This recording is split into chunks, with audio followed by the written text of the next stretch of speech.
መንፈስ ቅዱስ አሃዱ አምላክ አሜን። ክርስቶስ ተንሥአ እሙታን አሰሮ ለሰይጣን ሰላም ሆነ። ክርስቶስ በታላቅ ኃይልና ሥልጣን ከሙታን መካከል ተለይቶ ተነሳ፣ ሰይጣንንም አሰረው፣ አዳምንም ነፃ አወጣው። ሰላም ከእንግዲህ ወዲያ ደስታና ሰላም ሆነ። ክቡራን ሊቃውንተ ቤተ ክርስቲያን በየማይረጋችሁ አባቶቼ ካህናት፣ በአገልግሎት የምትመስሉኝ ወንድሞቼ መምህራነ ወንጌል፣ ወንድሞች ዲያቆናት፣ የእግዚአብሔር ልጆች፣ የድንግል ማርያም ወዳጆች እንደምን አመሻችሁ። በቸርነቱ ሳይገባን የኃጢአታችንን ብዛትና የሰውነታችንን ክፋት ተመልክቶ ሳያጠፋን ዕድሜ ለንስሐ ሰጥቶ ዳግም በቅድስናው ስፍራ ሰብስቦ ስሙን እንድንጠራ ቃሉን እንድንሰማ የፈቀደልን የአባቶቻችን የቅዱሳን አምላክ የሰራዊት ጌታ እግዚአብሔር ስለማይነገረው ስጦታው ክብርና ምስጋና ይግባው። የእናታችን የእመቤታችን የቅድስተ ቅዱሳን የድንግል ማርያም የወላዲት አምላክ ረድኤትና በረከት ለዘላለሙ በሁላችን ላይ አድሮ ይኖር። በቅድሚያ እግዚአብሔር አምላካችን ሁላችንን በቸርነቱ ጠብቆ እንኳን ለብርሃነ ትንሣኤው በዓል በሰላምና በጤና አደረሰን አደረሳችሁ። የምስጢር ባለቤት እግዚአብሔር አምላካችን ለሁላችንም ምስጢሩን ገልጦ ያስተምረን። ፋሲካ ኦሪት ዘጸአት ምዕራፍ 12 ቁጥር 11። ለዛሬ አምላካችን እግዚአብሔር እንደረዳን መጠን በሚኖረን ጊዜ የምንማርበት የትምህርታችን ርዕስ ይህ ይሆናል። ዛሬ በዚህ ርዕስ ለመማር የመረጥንበት ምክንያታችን በቤተ ክርስቲያናችን ሥርዓት መሠረት እንደ አባታችን እንደ ቅዱስ ያሬድ ባህል የዚህ የዘመነ ትንሣኤ አምስተኛው ሰንበት የመዝሙሩ ርዕስ ፋሲካ ይባላል። በተለይም አባታችን ቅዱስ ያሬድ በዝማሬው ፋሲካን እያነሳ በስፋት ስለዘመረ ስያሜው ከዚያ ተወስዷል። እኛም በዚህ ርዕስ ለመማር መርጠናል። ፋሲካ ኦሪት ዘጸአት ምዕራፍ 12 ቁጥር 11። በዚህ ርዕስ ውስጥ በመጀመሪያ ፋሲካ ማለት ምን ማለት እንደሆነ እንመለከታለን። ሁለተኛ በብሉይ ኪዳን ፋሲካ ለምን እንደተደረገ፣ በምን እንደተደረገ፣ እንዴት እንደተደረገ እንመለከታለን። ሶስተኛ በሐዲስ ኪዳን ፋሲካ ለምን እንደተደረገ፣ በምን እንደተደረገ፣ እንዴት እንደተደረገ ከተመለከትን በኋላ ዛሬ እኛ ፋሲካውን ስናስብና ስናከብር እንዴት አድርገን ፋሲካውን ልናከብር እንደሚገባን ተመልክተን ትምህርታችንን እንጠቀልለዋለን። አምላካችን እግዚአብሔር በነገር ሁሉ ማስተዋልን ይስጠን። ፋሲካ በጽር ወይም በግሪኩ ፋሲካ የሚለውን ፓስካ ይለዋል። በዕብራይስጡ ወይም በጥንቱ አረማይኩ ደግሞ ፔሳህ ይለዋል። የቃሉ ትርጉምም ማለፍ፣ አልፎ መሄድ ማለት ነው። እንግሊዞቹም ፓስ ኦቨር ይላሉ። አልፎ መሄድ ማለታቸው ነው። ሌላው ፋሲካ ማለት መሻገርም ማለት ነው። ማዕዶት ማለት ነው። ፋሲካውን በብሉይ ኪዳን ለምን በምን እንዴት ተደረገ ስንል ጥቂት ነገር እንተርካለን። አበው ነገር ከስሩ ውሃ ከጥሩ ይላሉና ሁላችን እንደምናውቀው እስራኤል ዘሥጋ በግብፅ ባርነት ቤት ሳሉ ከጽኑ መከራ የተነሳ ወደ እግዚአብሔር ጮኹ። እግዚአብሔር ጩኸታቸውን አደመጠ፣ እንባቸውንም ተመለከተ። ያድናቸውም ዘንድ ወደደ፣ በረድኤትም ወረደ። ሊቀ ነቢያት ሙሴንና ወንድሙ ካህኑ አሮንን ወደ ፈርዖን ላከ። በሐዋርያት ሥራ ምዕራፍ 7 ቁጥር 34 ላይ በግብፅ ያሉትን የሕዝቤን መከራ ፈጽሞ አይቼ መቃተታቸውንም ሰምቼ ላድናቸው ወረድኩ ነው ያለው አምላካችን እግዚአብሔር። ስለዚህም እግዚአብሔር በረድኤት ወርዶ ሊቀ ነቢያት ሙሴንና ወንድሙ አሮንን ወደ ፈርዖን ቤተ መንግሥት ላካቸው። ፈርዖንንም እንዲህ ብላችሁ ተናገሩ አለ፣ ያገለግለኝ ዘንድ ሕዝቤን ልቀቅ፣ ይገዛልኝ ዘንድ ሕዝቤን ልቀቅ። እስራኤል ለኔ የበኩር ልጄ ነው አለ። ኦሪት ዘጸአት ምዕራፍ 4 ቁጥር 22 ላይ በኩር ማለት የመጀመሪያ ነው፣ ቀዳሚ ፊተኛ ማለት ነው። እስራኤላውያን ቀድመው በአባታቸው በያዕቆብ በኩል እግዚአብሔርን ስላመኑ በእግዚአብሔር ስም ስለተጠሩ የበረከት ሕዝብ የእግዚአብሔር ሕዝብ ስለተባሉ እስራኤላውያንን እንዳንድ ሰው አድርጎ እግዚአብሔር እስራኤል ለኔ የበኩር ልጄ ነው ይላል። ፈርዖን የእግዚአብሔርን ሕዝብ እስራኤላውያንን ሊለቅ ፈቃደኛ አልሆነም። ከአንድም 9 የተለያዩ መቅሰፍቶች በፈርዖንና በሰራዊቱ በግብፃውያን ላይ እግዚአብሔር አፈራረቀ። አንዱ መቅሰፍት ሲመጣ ሊቀ ነቢያት ሙሴንና ካህኑ አሮንን የግብፁ ፈርዖን እንዲህ ይላል፣ ይሄ መቅሰፍት ከኔ እንዲርቅ ወደ እግዚአብሔር ጸልዩልኝ፣ እኔም ሕዝቡን እለቃለሁ ይላል። ሊቀ ነቢያት ሙሴና ካህኑ አሮን ወደ እግዚአብሔር ጸሎት ያቀርባሉ። እግዚአብሔር መቅሰፍቱን ያቆማል። ወዲያው የፈርዖን ልብ እልህኛ ይሆናል፣ አንገቱም ይደነድናል። እግዚአብሔርን አላውቅም እስራኤልንም አልለቅም እያለ ልቡን ያጸናል። እንዲህ እያለ 9 መቅሰፍቶች ተፈራረቁ። እግዚአብሔር 10ኛውን መቅሰፍት ሞተ በኩርን ሊያመጣ ተናገረ። ይሄ ታሪክ ኦሪት ዘጸአት ምዕራፍ 11 ላይ ይቀጥላል። ገና አንዲትን መቅሰፍት በግብፃውያን ላይ አመጣለሁ አለ። እሱም ሞተ በኩር ነበረ። ያን ጊዜ ፈርዖን ሳይወድ በግዱ ይለቃችኋል፣ ሲለቃችሁም ያስቸኩላችኋል ብሎ ተናገረ። እሱም ምንድነው? በግብፃውያን ላይ ይመጣባቸው የነበረ ሞተ በኩር ነው። የግብፁን ፈርዖን ጨምሮ የግብፃውያንን በሙሉ የበኩር ልጅ እግዚአብሔር እንደሚገድል እንደሚቀስፍ ተናገረ።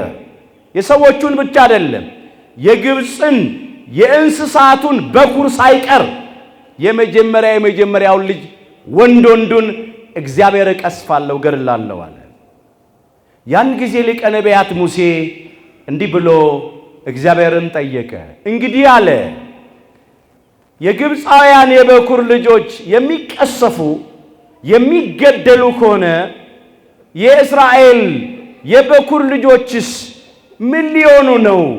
እንዴት ነው ከሞተ በኩር የሚያመልጡት?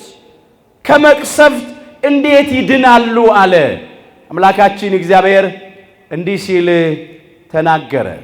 በእያንዳንዱ እስራኤል ቤት ውስጥ የ1 ዓመት ጠቦት ቀንዱ ያልከረከረ፣ ጠጉሩ ያላረረ፣ ጠፍሩ ያልዘረዘረ ጠቦት ሲመሽ ይታረዳል። ይሄ ታሪክ ኦሪት ዘጸአት ምዕራፍ 12 ላይ ይቀጥላል። እንዲህ አድርጉ፣ ደሙን በመቃኑና በሁለቱ መቃንና በጉበኑ ላይ ቀቡት አለ።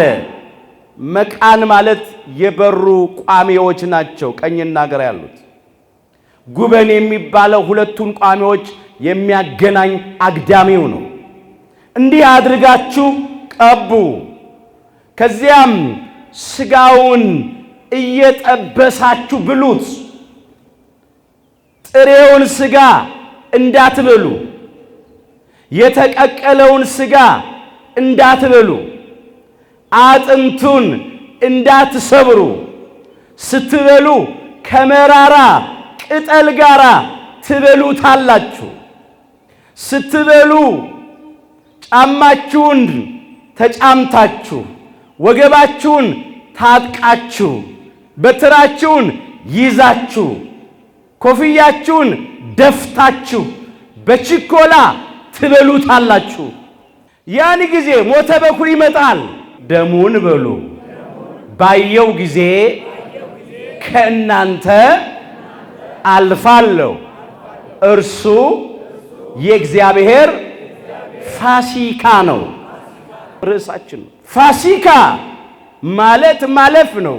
ሞት ከእስራኤል ቤት ያልፍ ዘንድ መቅሰፍት ወደ እስራኤል ቤት እንዳይገባ የጠቦቱ ደም ምልክት ሆናቸው። ለምን? ደሙ ይሄ ቤት የእስራኤል ቤት ነው። ይሄ ቤት የሕይወት ቤት ነው። ሞት የማይገባበት መቅሰፍት የማይቀርብበት ቤት ነው ብሎ ምልክት አድርጓል። አሁን ደሙ ሲቀባ የበፊደል በእኛ የበፊደል ምልክት ይኖረዋል። እስቲ በዓይነ ሕሊናችሁ ይዩት። በሩን እስቲ ይዩትና መቃኑ ይቀባል ደም፣ ጉበኑ ከላይ ያለው ይቀባል። ምን ፊደል ይመስላል? በፊደል ይመስላል። በእስራኤላውያን ሄ የሚባል ፊደል አለ። ይሄም ትርጉሙ ሕይወት ማለት ነው። ለዚህ ቤት የሚገባው ሕይወት ነው እንጂ ሞት አይገባውም። ሞት እዚህ ቤት አይገባም ሲል ነው ያ ምልክት የተደረገው። መጣ ቀሳፊው፣ ሞተ በኩር ገዳዩ። ከዚያም የግብፃውያንን የበኩር ልጆች ቀሰፈ፣ ገደለ። የፈርዖኑን የበኩር ልጅ ሳይቀር በመጅ ወይም በወፍጮ ስር ያለችውን የአገልጋይቱን የገረዲቱን የበኩር ልጅ ሳይቀር የእንስሳቱን በኩሮች ሁሉ ገደለ። በግብፅ ምድር ታላቅ ለቅሶ ሆነ። ሞት ያልገባበት ቤት አልነበረምና ሁሉ ማልቀስ ጀመሩ ይላል። ፈርዖን የግብፁ ፈርዖን በሌሊት ተነስቶ ሙሴና አሮንን አስጠራቸው። ኑ አለ፣ አሁን እናንተም ውጡ፣ ሕዝቡንም ይዛችሁ ውጡ፣ ለአምላካችሁም መሥዋዕት አቅርቡ፣ እኔንም ደግሞ ባርኩኝ አለ። ለምን? በበኩር ልጄ የጀመረ ሞት እኔንም አይለቀኝም ብሎ ነው። መቼስ ወገኖቼ በውዴታ ፈቅዶ ሕዝቡን ሊለቅ ያልፈለገ ፈርዖን መቅሰፍት ሲመጣ ፈራ፣ ደነገጠ። እያንዳንዱ ግብፃዊ ቤት ውስጥ ሞት ስለገባ ሁሉም ያለቅሱ ነበረ። አስጨናቂም ሳይጨነቅ አይቀርም፣ ገዳይም ሳይሞት አይቀርም፣ የሚያስለቅስም ሳያለቅስ አይቀርም። በሰፈሩበት ቁና መሰፈር አይቀርም፣ በፈረዱበት ፍርድ መፈረድ አይቀርም። እግዚአብሔር እውነተኛ ዳኛ ነው። ጽዋው ሞልቶ ሲተርፍና ሲፈስ እግዚአብሔር ይፈርዳል፣ እግዚአብሔር ይበቀላል። እግዚአብሔር ለበቀል ሲነሳ ደግሞ ማንም ከእጁ አያመልጥም። እንዲህ ብሎ ነበረ አምላካችን እግዚአብሔር አስቀድሞ። ኦሪት ዘጸአት ምዕራፍ 4 ቁጥር 22 ጀምሮ ፈርዖንንም እግዚአብሔር እንዲህ ይላል፣ እስራኤል የበኩር ልጄ ነው፣ ይገዛልኝ ዘንድ ልጄን ልቀቅ አልኩ፣ አንተም ትለቀው ዘንድ እምቢ አልክ። እነሆ እኔ የበኩር ልጅህን እገድላለሁ ትለዋለህ። ይሄ ነው የተፈጸመው። ፈርዖን የእግዚአብሔርን የበኩር ልጆች እስራኤላውያንን አልለቅም አለ፣ አስጨነቀ። ወንዶቹን ያስገድል ነበረ፣ ቁጥራቸው እንዳይበዛና ሀገራቸውን እንዳይወርሱባቸው ፈርቶ፣ ወይም ደግሞ ቁጥራቸው በዝቶ ለጠላት አግዘው እንዳይወጓቸው ብሎ ያስገድላቸው ነበር። እግዚአብሔር ጊዜው ሲደርስ ተነሳ፣ የግብፃውያንን የበኩር ልጆች ቀሰፈ። ሕዝቡ ሁሉ አለቀሱ። በቃ ይውጡ፣ ልቀቃቸው፣ ሁላችንም ከምናልቅ ቢወጡልን ይሻላል አሉ። ፈርዖን አልለቅም ብሎ ነበር። አሁን ሳይወድ በግዱ ለቀቀ። ወይም ደግሞ ከለቀኳችሁም ባዶ እጃችሁን ውጡ ብሎ ነበር። ለሀብታቸው ለንብረታቸው ሲሳሱ ይቀራሉ ብሎ ባዶአችንን አንወጣም፣ እግዚአብሔር የሚያስወጣን ከሆነ እንወጣለን። ወተን ምን ልንበላ ምን ልንጠጣ አለ ሊቀ ነቢያት ሙሴ። ደግሞ ለአምላካችን ለእግዚአብሔር ምን ልንሰዋ ነው ባዶአችንን የምንወጣው አለ። የሚገርማችሁ እስራኤላውያን መሸከም እስኪያቅታቸው ድረስ የራሳቸውን ብቻ አይደለም የግብፃውያንን ወርቅ ገንዘብ በሙሉ ይዘው ወጡ። ክብር ምስጋና ለአምላካችን ለእግዚአብሔር ይሁን። የግብፁ ፈርዖን በቅጣት ጊዜ በረከት ይለምናል። እኔንም ባርኩኝ አለ። የበረከት ጊዜ እኮ አልፏል። የሚድንበት የሚጠቀምበት ጊዜ አልፏል። አላወቀበትም። ይጠብቀው የነበረ በኤርትራ ባህር መስጠም ነው። ሞት ነው የሚጠብቀው። አንዳንድ እልህኞች፣ አንዳንድ አምባገነኖች፣ እግዚአብሔርን የማይፈሩ ሰውን የማያፍሩ ጨካኞች፣ አረመኔዎች፣ በንጹሐን ደም የሚታጠቡ እልህኞች ወገኖቼ እግዚአብሔር ለቁጣ ለበቀል ለፍርድ በሚነሳበት ጊዜ በረከት የሚለምኑ ሰዎች አሉ። በረከትም አለፈ። እግዚአብሔር ብዙ ተናገረው፣ አልሰማም አለ። ከዚያ እስራኤላውያን ሕፃናት ሳይቆጠሩ ይላል ታሪኩ ከ600,000 እግረኛ በላይ የሚሆኑ ነፃ ወጡ፣ ተሻገሩ።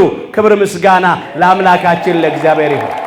ፋሲካ ማለፍ ነው።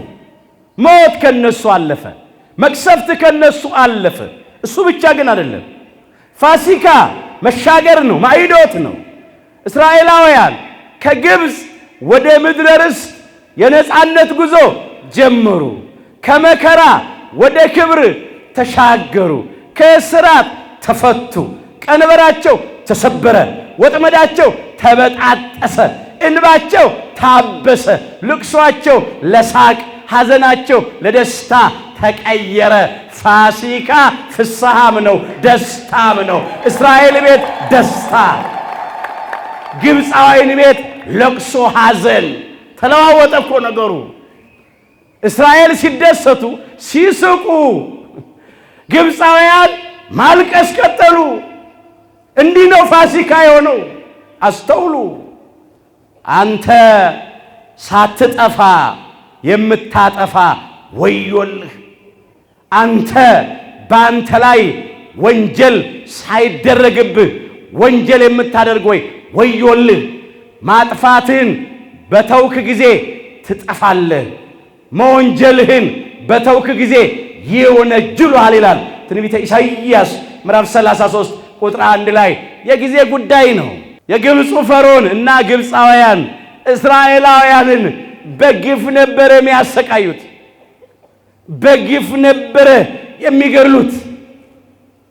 ግን ማሰቃየታቸውን፣ ማጥፋታቸውን፣ መግደላቸውን በተው ጊዜ የእግዚአብሔር የበቀል የፍርድ ጊዜ ሲደርስ እነሱም ተሰቃዩ።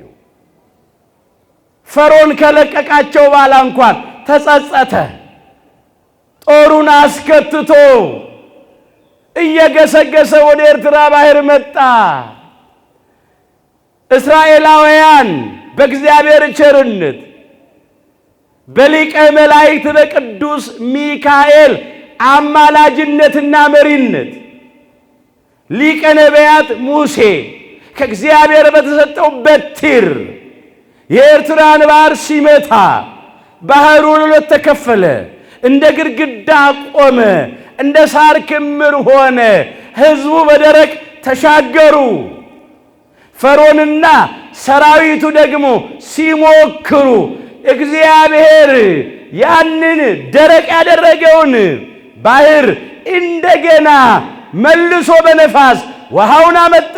ተጠቃለው ከገቡ በኋላ ውሃው አሰጠማቸው። እግዚአብሔር ተዋጊ ነው፣ ስሙም እግዚአብሔር ነው እያሉ ዘመሩ። በኦሪት ዘጸአት ምዕራፍ 15 ቁጥር 3 ላይ እነ ሊቀ ነቢያት እነ ሙሴ እነ ካህኑ እነ ቅዱስ አሮን እነሆ የሙሴና የአሮን እህት ማርያም ዘመሩ ከበሮዋን ይዛ። እግዚአብሔር ተዋጊ ነው፣ ስሙም እግዚአብሔር ነው አሉ። እግዚአብሔር ሲዋጋ አይታይም፣ ከጣለ ከሰበረ ካደቀቀ ከገደለ በኋላ ነው። ስለዚህ እስራኤል አንድ ጠጠር ሳይወረውሩ፣ አንድ ጦር ሳይሰብቁ፣ አንድ ሰይፍ ሳይሰነዝሩ ሰልፋቸውን እግዚአብሔር ተሰልፎ ውጊያቸውን እግዚአብሔር ተዋግቶ ነፃ ወጡ። ፋሲካው ለምን ተደረገ? ሞተ በኩር ከእስራኤል እንዲያልፍ ተደረገ። መቅሰፍት ወደ ቤታቸው እንዳይገባ ተደረገ። ፋሲካው ለምን ተደረገ? እስራኤል ከግብፅ ከባርነት ቤት ነፃ እንዲወጡ ተደረገ። ለእስራኤላውያን እግዚአብሔር ሊፈርድላቸው ፋሲካው ተደረገ። በግብፃውያን ላይ እግዚአብሔር ሊፈርድባቸው ፋሲካው ተደረገ። በግብፃውያን ላይ በፈረደበት ሌሊት ለእስራኤላውያን እግዚአብሔር ፈረደላቸው። ክብር ምስጋና ለአምላካችን ለእግዚአብሔር ይሁን። ፋሲካው በምን ተደረገ? ነውር በሌለበት ጠቦት ተደረገ። አሁን ቅዱስ ጳውሎስ ይህንን ሲያመጣ በአንድ ቃል ለዕብራውያን በጻፈው መልእክቱ ምዕራፍ 11 ቁጥር 28 ላይ ቀሳፊው ይላል ወይም ገዳዩ ሞተ በኩር ማለት ነው።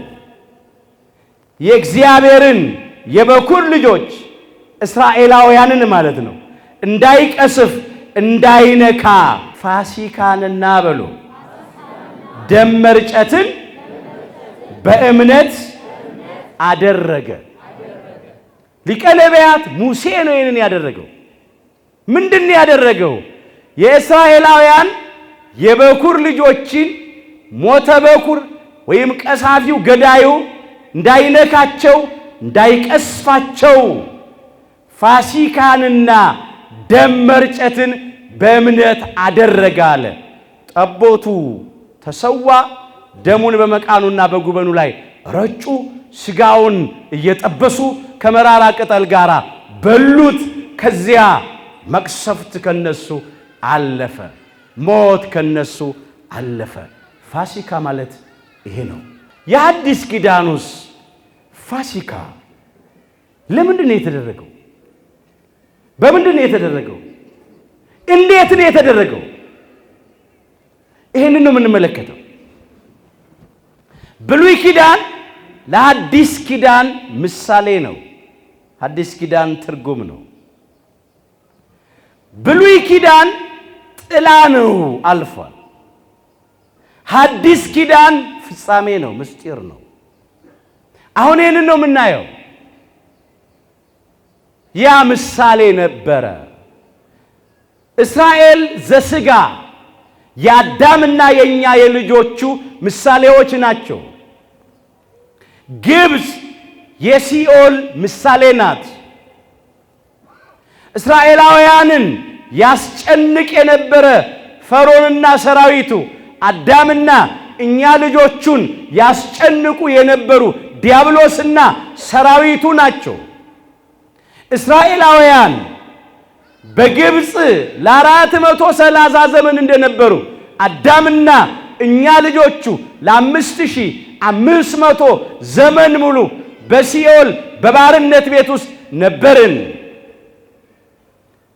እስራኤል ከመቅሰፍት ከሞተ በኩር እንዲድኑ ጠቦት እንደተሰዋ አዳምና እኛ ልጆቹ ከመርገመ ሥጋ ከመርገመ ነፍስ፣ ከሞተ ሥጋ ከሞተ ነፍስ፣ ከርደተ መቃብር ከርደተ ሲኦል በሥጋ ሞቶ ወደ መቃብር ከመውረድ በነፍስ ሞቶ ወደ ሲኦል ከመውረድ እንድንድን ጠቦቱ ይሰዋልን ዘንድ ፈቃድ ሆነ። ነውር የሌለው ጠቦት፣ እንከን የማይወጣለት ነቀፋ የማይገኝበት ጠቦት የአምላካችን የጌታችን የመድኃኒታችን የኢየሱስ ክርስቶስ ምሳሌ ነው። አስተውሉ። ነውር የሌለበት ጠቦት ነው የሚለው። ቀንዱ ያልከረከረ፣ ጠጉሩ ያላረረ፣ ጥፍሩ ያልዘረዘረ ማለት በሐልዮ በሐሳብ በነቢብ በቃል በገቢር በድርጊት በሥራ ምንም እንከን የማይወጣለት ንጹሐ ባህሪ ጻድቀ ባህሪ አምላካችን ጌታችን መድኃኒታችን ኢየሱስ ክርስቶስ ነው። እንዲህ ብሎ መጥምቀ መለኮት ቅዱስ ዮሐንስ እንደመሰከረለት ነዋ በግዑ ለእግዚአብሔር ዘያትት ወያሴስል ኃጢአተ ዓለም ነው ያለው። የዓለምን ኃጢአት የሚያስወግድና የሚያስተሰሪ የእግዚአብሔር በግ እነሆ አለ የዮሐንስ ወንጌል ምዕራፍ 1 ቁጥር 29 ላይ። መጥምቀ መለኮት ቅዱስ ዮሐንስ ይህንን ቃል የተናገረው አምላካችን ጌታችን መድኃኒታችን ኢየሱስ ክርስቶስ ወደ እሱ ሲመጣ አይቶት ነው። እያሳየ የዓለምን ኃጢአት የሚያስወግድና የሚያስተሰሪ የእግዚአብሔር በግ እነሆ አለው። ለምን በበግ መሰለው? በቁሙ አምላካችን ኢየሱስ ክርስቶስ ወደ በግነት ተለውጦ አይደለም በበግ የመሰለው። ምክንያቱ እንዲህ ነው። በግ ትሑት ነው። አምላካችን ኢየሱስ ክርስቶስ መምህረ ትሕትና ነው። ከጽንሰት አንስቶ እስከ ስቅለት ድረስ የተጓዘው ጉዞ የትሕትና ጉዞ ነው። ከሰማየ ሰማያት መውረዱ ከቅድስተ ቅዱሳን ከድንግል ማርያም ከሥጋዋ ሥጋ ከነፍሷ ነፍስ ነስቶ በተዋሂዶ ከብሮ አምላክ ሰው መሆኑ ትሕትና ነው።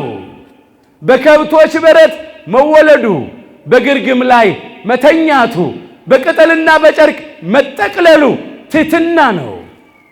ወደ ግብፅ መሰደዱ ትሕትና ነው። ለእናቱ ለቅድስተ ቅዱሳን ለድንግል ማርያም ለወላዲተ አምላክ እየታዘዘ ቀስ በቀስ ማደጉ ትሕትና ነው።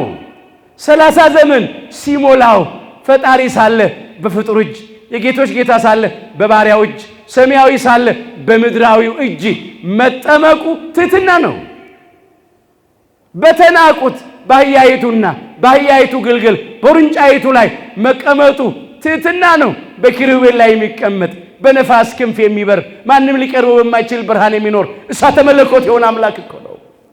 በጸሎተ ሐሙስ ምሽት አደግድጎ ተንበርክኮ ማበሻ ጨርቅ ይዞ የደቀ መዛሙርቱን እግር ማጠቡ ትሕትና ነው። በጸሎተ ሐሙስ ምሽት ታልፎ መሰጠቱ እስከ መስቀል ሞት ድረስ መታዘዙ በሥጋ ሞቶ ወደ ጎልጎታ መቃብር መውረዱ ትሕትና ነው። ትሕትናውን ሲያይ በግ አለው። ሌላው የዋህነቱን ሲያይ በግ አለው። በግ የዋህ ነው። በየዋህነቱ በሸላቾቹ ፊት ምንም ሳይናገር ይቆማል። ቀንድ እያለው አይዋጋም። አምላካችን ኢየሱስ ክርስቶስም የዋህ ስለሆነ ልብሱን ሲገፉት ዝም አለ።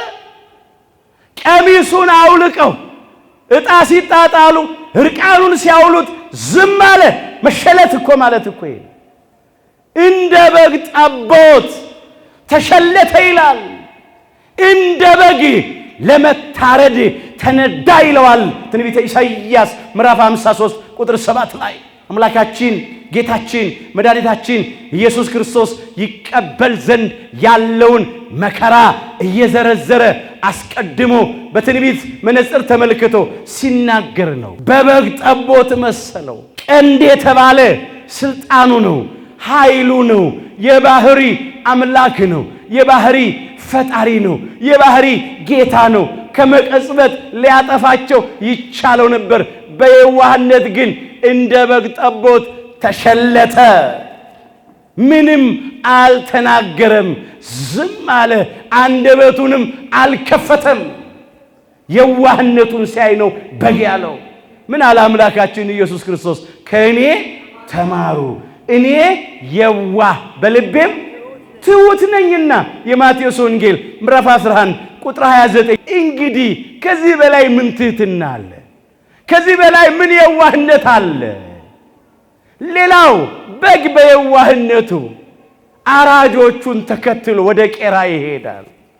የኛም አምላክ የዋሁ በግ የቀራንዮ በግ አምላካችን ጌታችን መድኃኒታችን ኢየሱስ ክርስቶስ በየዋህነቱ ሰቅለው የሚገድሉትን መስቀል ተሸክሞ የተንገላታ ተከትሏቸው ወደ ቀራንዮ ኮረብታ ወጣ።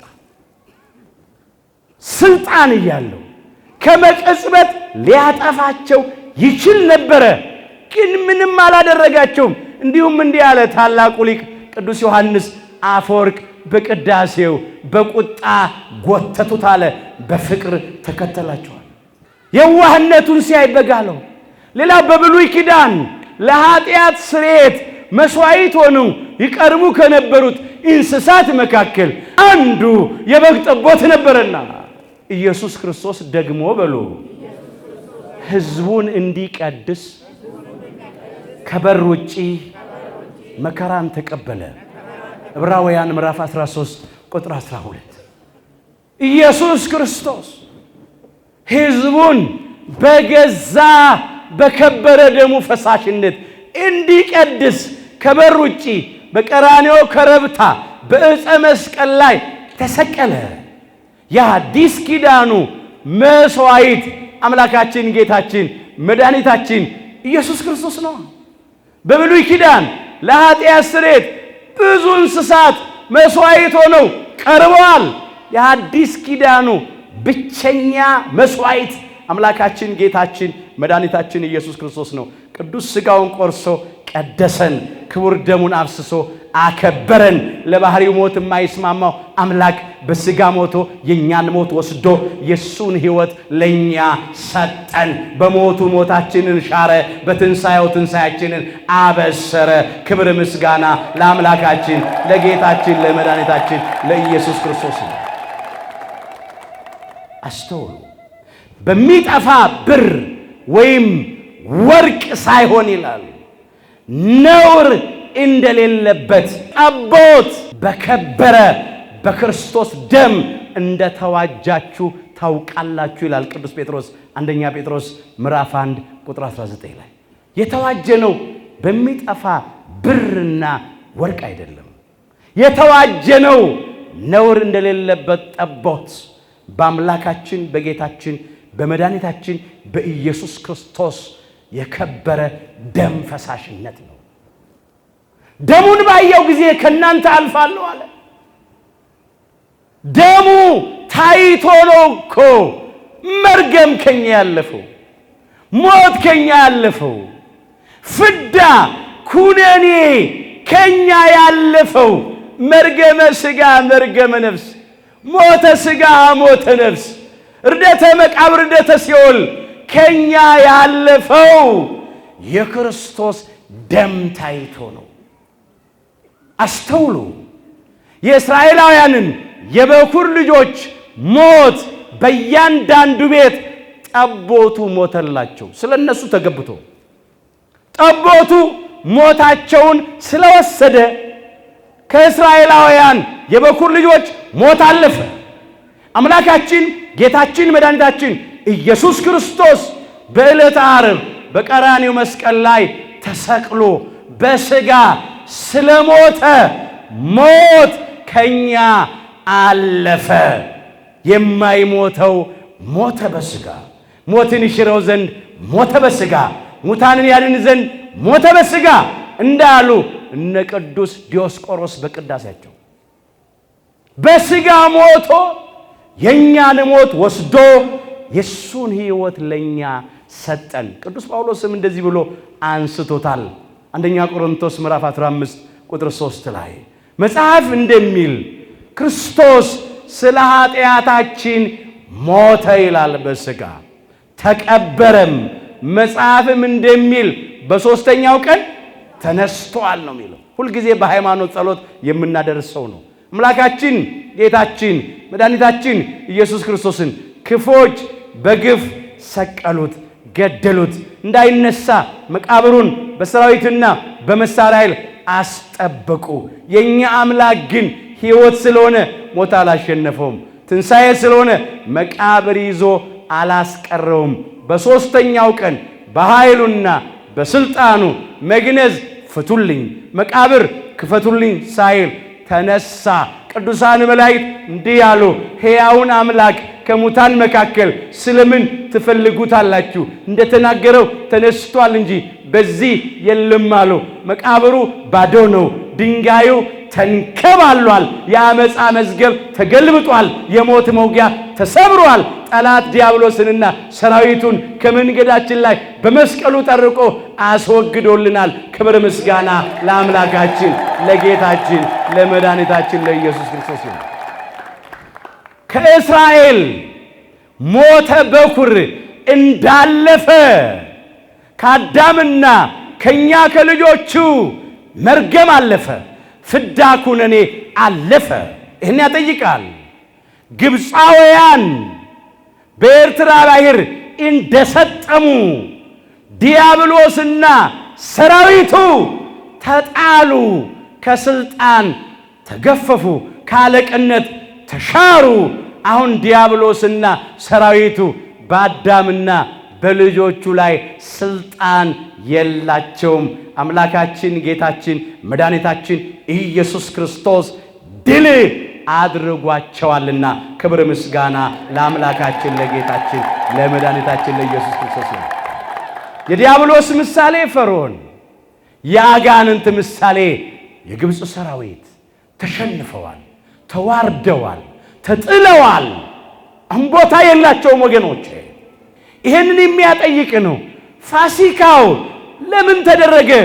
መርገም ከኛ እንዲያልፍ፣ ፍዳ ከኛ እንዲያልፍ፣ ኩነኔ ሞት ከኛ እንዲያልፍ ፋሲካው ተደረገ። በእውነትም ከኛ አለፈ። ውድ ዋጋ ከፍሎ አምላካችን ጌታችን መድኃኒታችን ኢየሱስ ክርስቶስ ይሄንን አደረገ። እኛ ለመዳን ዋጋ አልከፈልንም። አምላካችን እኛን ለማዳን የመጨረሻ ዋጋ መተኪያና መለኪያ የሌለው ዋጋ ከፍሏል። ዋጋ ከፍሎ ነው ያዳነን። ይሄም ብቻ ግን አይደለም፣ ፍዳ ኩነኔ ብቻ አይደለም ከኛ ያለፈው። እኛም ደግሞ ከሞት ወደ ሕይወት ተሻግረናል። ከሲኦል ወደ ገነት ተሻግረናል። ከጨለማ ወደሚደነቅ ብርሃን ተሻግረናል። ለኛም ማዕዶት ሆኖልናል። ፋሲካ መሻገርም ነው። ማዕዶት እኮ ነው። ከሲኦል እጅ እታደጋቸዋለሁ፣ ከሞትም እቤዣቸዋለሁ። ሞት ሆይ መውጊያ ወዴት አለ?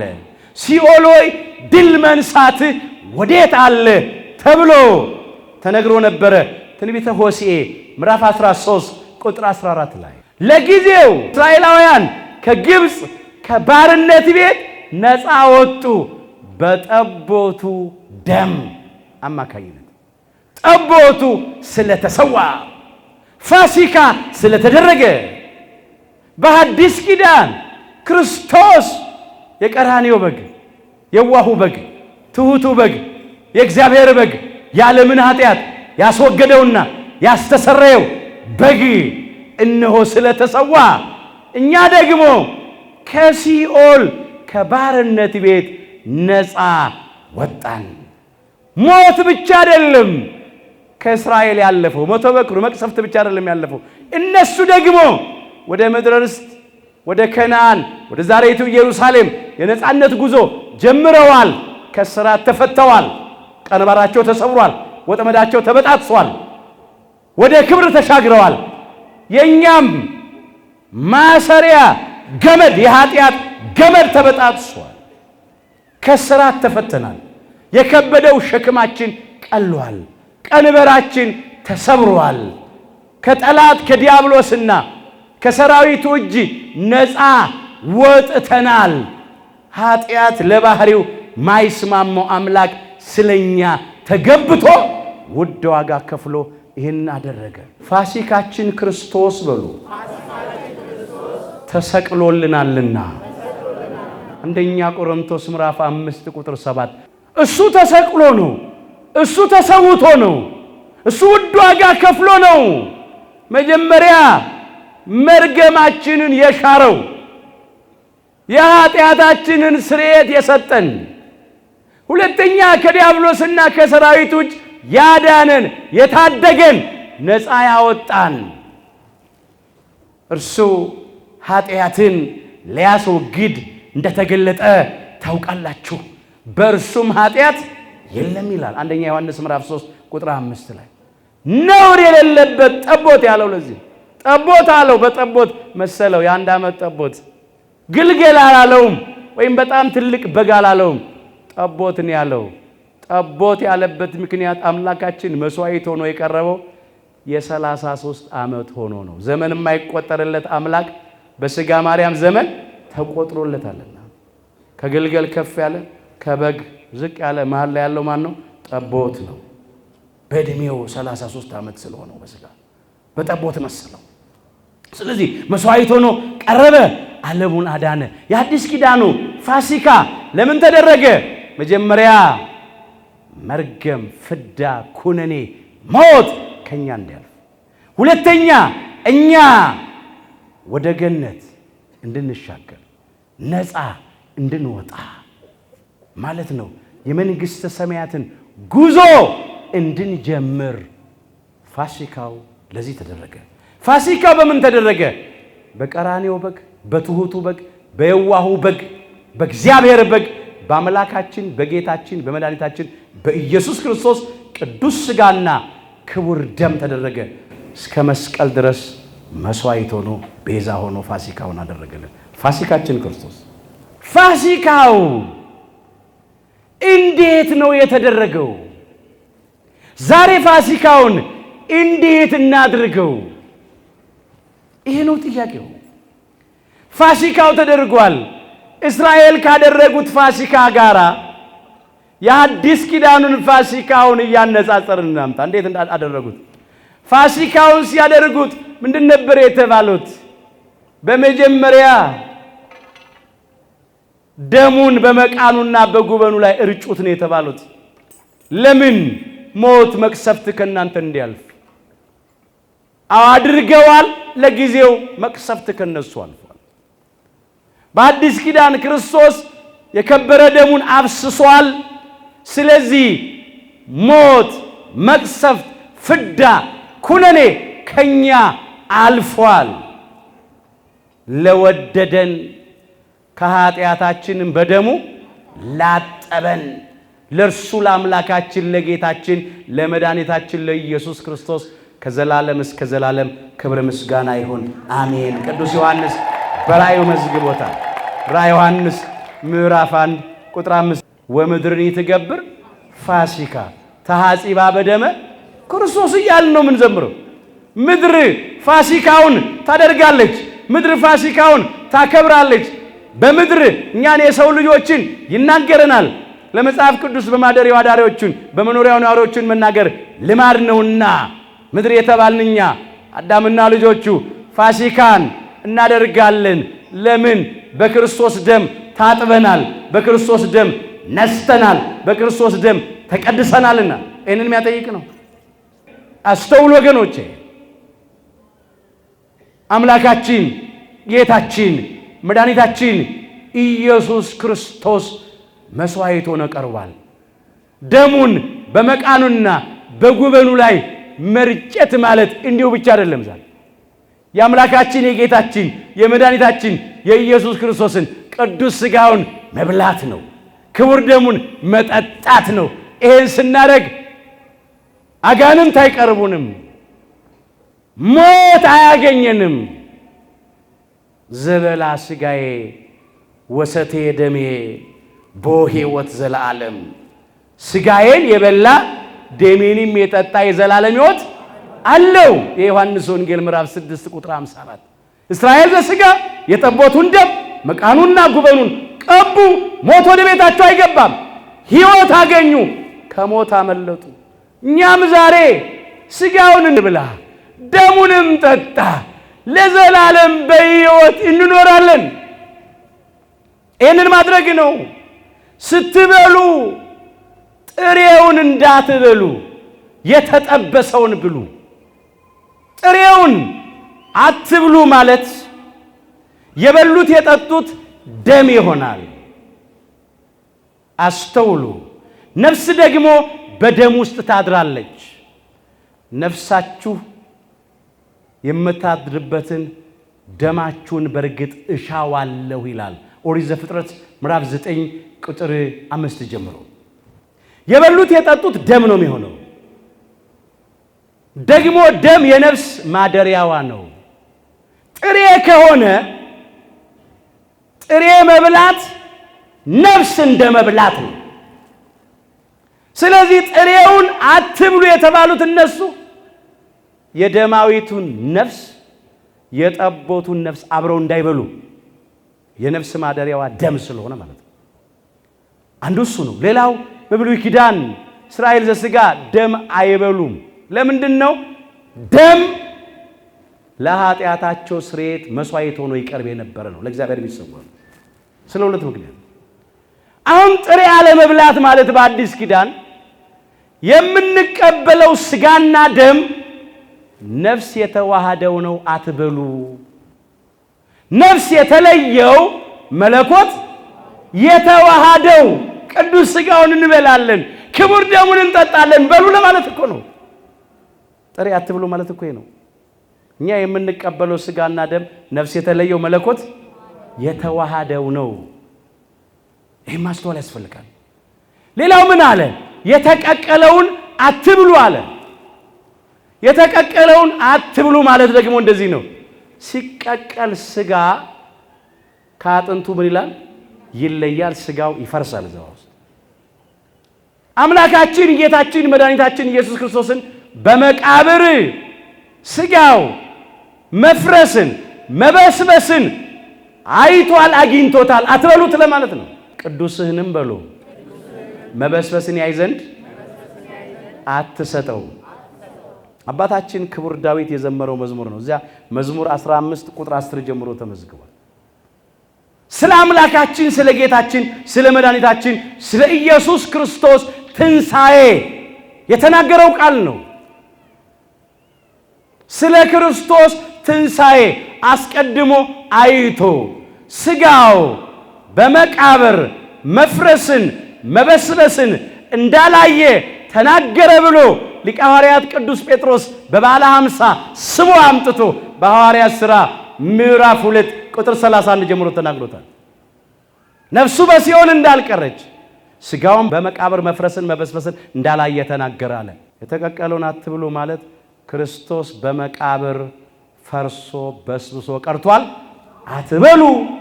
ሙስና መቃብር አላገኘውም። ሞትን ድል አድርጎ ቅድስት ነፍሱን ከቅዱስ ሥጋው ጋር አዋሂዶ በኃይሉና በስልጣኑ ተነስቷል። በአርባኛውም ቀን በክብር አርጓል። በአብሪና ተቀምጧል። ዳግም ለፍርድ በግርማ መለኮት በመለኮታዊ ግርማ በክበበ ትስብእት በሰው መጠን በሥጋ ማርያም ከእልፍ አእላፋት ወትልፊት አእላፋት ቅዱሳን መላእክት ጋር ይመጣል። ክብረ ምስጋና ይግባው አምላካችን ጌታችን መድኃኒታችን ኢየሱስ ክርስቶስ። የተቀቀለውን አትብሉ ማለት ነው። አጥንቱን አትስበሩ ብሏል። አጥንቱን አትስበሩ ሲል ለጊዜው እስራኤላውያን አለመጎዳታቸውን፣ ግብፃውያን መጎዳታቸውን ያመለክታል። ሌላው ኃጥአን መጎዳታቸውን፣ ጻድቃን አለመጎዳታቸውን ያጠይቃል። አጥንቱን አትስበሩ። ሌላው ነገር ደግሞ እንደዚህ ነው። በዕለተ ዓርብ ክርስቶስ በቀራንዮ መስቀል ላይ በተሰቀለ ጊዜ የሁለቱን ወንበዴዎች አጥንት እየሰበሩ ነው ያወረዱት ከመስቀል ላይ። የክርስቶስን አጥንት ግን አልሰበሩም። የአርማትያሱ ደጉ ቅዱስ ዮሴፍና የማታው ተማሪ የአይሁድ አለቃ ኒቆዲሞስ የክርስቶስን ሥጋ ከችንካር አላቀው ከመስቀል አውርደው በአዲስ በፍታ ገንዘው በአዲስ መቃብር ነው የቀበሩት። ለምን? አጥንቱን አትስበሩት የሚል አለና ይላል። ዮሐንስ ወንጌል ምዕራፍ 19 ከቁጥር 31 ጀምሮ የተመዘገበውን ታሪክ ተመልከቱት። የክርስቶስን አጥንት አልሰበሩም። አጥንቱን አትስበሩ ማለት እሱ። ሌላ አጥንቱን አትስበሩ ማለት በመለኮቱ ፍጡር ነው አትበሉ ነው። እንደነ አርዮስ ክርስቶስን ፍጡር የሚሉ አሉ። ዛሬም አርዮሳውያን አሉ ክርስቶስን ፍጡር የሚሉ። አምላካችን ጌታችን መድኃኒታችን ኢየሱስ ክርስቶስ ግን ከባህሪ አባቱ ከእግዚአብሔር አብ ከባህሪ ሕይወቱ ከእግዚአብሔር መንፈስ ቅዱስ ጋር የተካከለ አንድ አምላክ ነው። የኃያላን ኃያል የጌቶች ጌታ የአማልክት አምላክ የነገስታት ንጉሥ ነው። እሱ ፈጣሪ ነው እንጂ ፍጡር አይደለም። እሱ ተለማኝ ነው እንጂ ለማኝ አይደለም። እሱ ተማላጅ ነው እንጂ አማላጅ አይደለም። እሱ የዘላለም አምላክ ነው እንጂ 1000 ዓመት ገዝቶ ስልጣኑን ለአባቱ የሚያስረክብ አይደለም። ሁላችንም በሉ በኢየሱስ ክርስቶስ ተፈጠርን። ኤፌሶን ምዕራፍ 2 ቁጥር 10 በማን ተፈጠርን? በኢየሱስ ክርስቶስ። በሱ ተፈጠርን። በአዲስ ተፈጥሮ የፈጠረን አምላካችን ጌታችን መድኃኒታችን ኢየሱስ ክርስቶስ ነው። በጥንተ ተፈጥሮ የፈጠረን እሱ ነው። ከባህሪ አባቱ ከእግዚአብሔር አብ ከባህሪ ሕይወቱ ከእግዚአብሔር መንፈስ ቅዱስ ጋር የተካከለ አንድ አምላክ። ብዙዎች ግን የናያጡ አጥንቱን እየሰበሩ ነው ፍጡር ነው እያሉት ነው። ስትበሉት ከመራራ ቅጠል ጋር ብሉት። ለጊዜው ያልቦካ ቂጣ ይበሉ ስለነበረ ሆዳቸውን እንዳያማቸው ነው ከመራራ ቅጠል ጋር ብሉት የተባለው፣ ሆዳቸው እንዳይቆርጣቸው። ምስጢሩ ግን እንደዚህ ነው። ከመራራ ቅጠል ጋር ብሉት የተባሉት መራራ የነበረውን የግብፅን የመከራ ኑሮ እንዲያስታውሱ ነው። እኛ አሁን ከመራራ ቅጠል ጋር እንበለዋለን። ስጋውና ደሙን ስንቀበል ምን ማለት ነው? መራራ ቅጠል መራራ ቅጠል በመጀመሪያ ስጋውና ደሙን ስንቀበል በሲኦል እንኖር የነበረውን የመከራ ኑሮ የስቃይ ኑሮ ያስታውሰናል። ሌላው ከመራራ ቅጠል ጋር መብላትም ማለት ክርስቶስ ስለኛ ሲል የተቀበለውን መከራ የተሰቃየውን ስቃይ ያስታውሰናል። መራራ ቅጠል ዛሬ 18 ሰዓት መጾም ነው። ሌላ መራራ ቅጠል እንዳታስቡ። ለምን? አምላካችን ኢየሱስ ክርስቶስ ታልፎ የተሰጠው ጸሎተ ሐሙስ ምሽት ስንት ሰዓት ነው? 3 ሰዓት ነው። ከ3 ሰዓት እስከ ሚነጋ 9 ሰዓት አለ፣ እስከ 12 ሰዓት። ጠዋት ደግሞ ዕለተ ዓርብ ከ1 ሰዓት እስከ 9 ሰዓት ቅድስት ነፍሱን ከቅዱስ ሥጋው እስኪለይ ድረስ 9 ሰዓት አለ። 9 እና 9 18 ሰዓት። የበላ ነው የጠጣ ነው ከሆዳችን ሲጠፋ ለአፋችን ምሬት ሲሰማን መብላት ሥጋውና ደሙ። ቤተ ክርስቲያን ስንዱ ናት። የክርስቶስን መከራ እንድናስብ ነው። አሁን መራራ ቅጠል ማለት አፋችን ምሬት እስኪሰማው ድረስ መጾም ነው። እሱ ያን ሁሉ መከራ ተቀበለልን። እኛ 18 ሰዓት ቆይቶ ሥጋው ደሙን መቀበል ክብሩናል። እስቲ በዓይነ ሕሊናችን እንውጣ። ቀራንዮ ቆራብታ ምን ያልከፈለው ዋጋ አለ?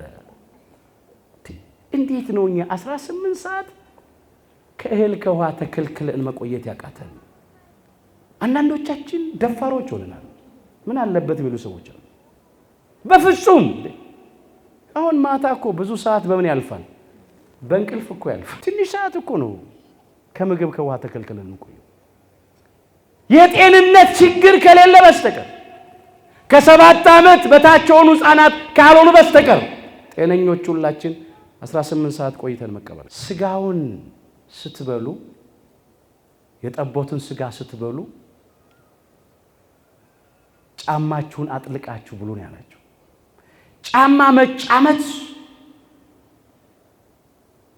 ወንጌልን ሰርቶ የጽድቅ ሥራ በጎ ፍሬ አፍርቶ መቀበል ነው። በጫማ የተመሰለ ወንጌል ነው። እግዚአብሔር ለሁላችን በልቡናችን እግሮች ላይ የሰላምን ወንጌል ያጫምተን። ለጊዜው እስራኤል ያስቸኩሏቸዋልና ነው ጫማችሁን አጥልቃችሁ ወገባችሁን ታጥቃችሁ በትራችሁን ይዛችሁ ኮፍያችሁን ደፍታችሁ የቸኮላችሁ ብሉት የተባሉ ስለሚያስቸኩላችሁ ቶሎ ነው በቃ መቅሰፍቱ ይመጣል። የግብፃውያን በኩር ልጆች ይቀሰፋሉ፣ እነሱንም ውጡልን ይሏቸዋል። ለዛ ነው እኛ ወንጌልን ተጫምተን በግረ ልቡናችን መቀበል ወገባችንን ታጥቀን በንጽህና በቅድስና ታጥቀን እግዚአብሔር የልቡናችንን ወገብ በንጽህና በቅድስና ያስታጥቀን። አንዳንዳቻችን አፍረናል፣ ተዋርደናል። ሰው መቼስ ልብሱን በዝናር በቀበቶ በመቀነት ካልታጠቀ ምን ይሆናል? ይወልቃል፣ ሀፍረቱ ይታያል፣ ይገለጣል። እኛም በኃጢአት አፍረን የለ እንዴ? ተዋርደን የለ እንዴ? ወገባችሁ የታጠቀ መብራታችሁ የበራ ይሁን አይልም? ሉቃስ 12 ቁጥር 35 ላይ ሌላ እኮ መታጠቂያ እንዳይመስላችሁ ንጽህና ቅድስና ነው። በትራችሁን ይዛችሁ በትረ መስቀልን ይዛችሁ መስቀል ምልክቱን ይዘን መልካም ነው። አዳምና እኛ ልጆቹ ክብር ያገኘንበት ዲያብሎስና ሰራዊቱ ያፈሩበት የድላችን አርማ የነጻነታችን ምልክት። ሌላው በመስቀሉ የተከፈለልንን ዋጋ የተፈጸመልንን ቤዛነትና መስዋዕትነት እያሰብን የክርስቶስን መከራ መስቀል እያሰብን ሌላው ምልክቱን ብቻ ሳይሆን መልእክቱንም ይዘን በትር መያዝ ማለት መስቀል መልእክቱ ትህትና ነው። ትሑታን ሆነን ይቅር ባይነት ነው። ይቅር ባዮች ሆነን ትዕግስት ነው። ታጋሾች ሆነን ፍቅር ነው። የፍቅር ሰዎች ሆነን ለኃጢአት ሞቶ ለጽድቅ መኖር ነው መስቀል ማለት። እንዲሄንን ይዘን በእውነት መስቀል ምልክቱን ከመልእክቱ ጋር ይዘን ሥጋው ደሙ እንድንቀበል ይርዳል። አንዳንዶቻችን ዘንድ መልእክቱ የለም፣ ምልክቱ ብቻ አለ።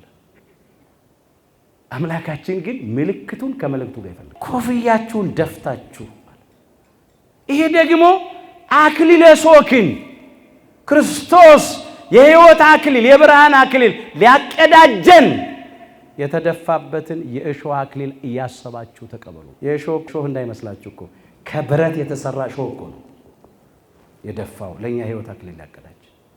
ስለዚህ ይሄንን እያሰባችሁ ተቀበሉ ነው። ስትበሉ አታሳድሩት ብሉት ተብሏል። ከዚያም ምን አለባት ከተረፈ በእሳት አቃጥሉት ነው ያለው።